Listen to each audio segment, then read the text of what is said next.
My name is David Madison, the 23rd of September, 2021.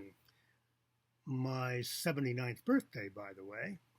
Last month, my new book was published on Amazon, 10 Things Christians Wish Jesus Hadn't Taught, and Other Reasons to Question His Words. So now I'm doing a series of videos to accompany the book. This is episode 9. By the way, the book's website is www.badthingsjesustaught.com. There you will find the full table of contents. We are all so familiar with artwork depicting Jesus teaching large crowds of people. The Gospels claim that he was very popular, well, most of the time. The day he transferred demons into 2,000 pigs and they ran off a cliff into the sea, the local folks asked him to leave.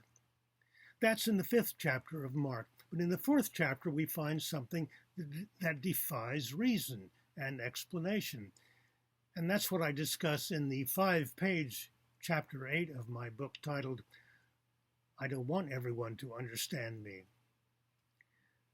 New Testament scholars have been puzzled and upset by what we read in Mark 4. They call it the Messianic secret.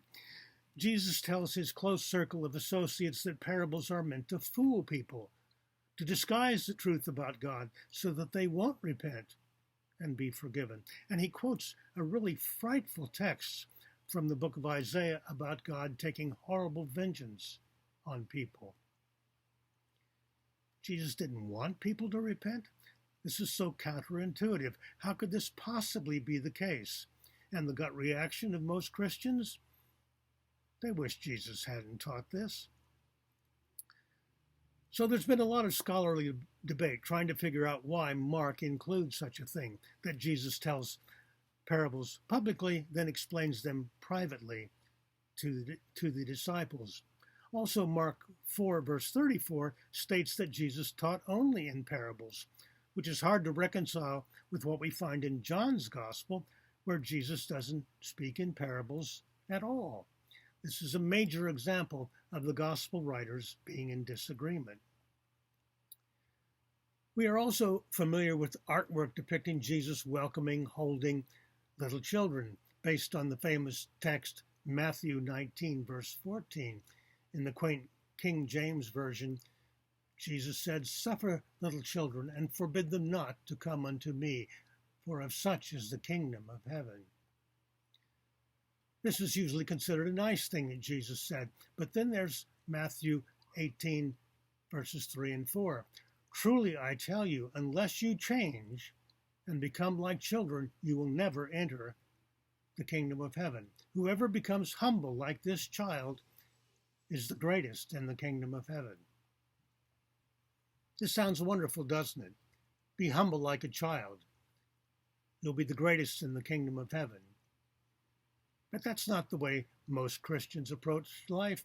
They raise their children to be world wise.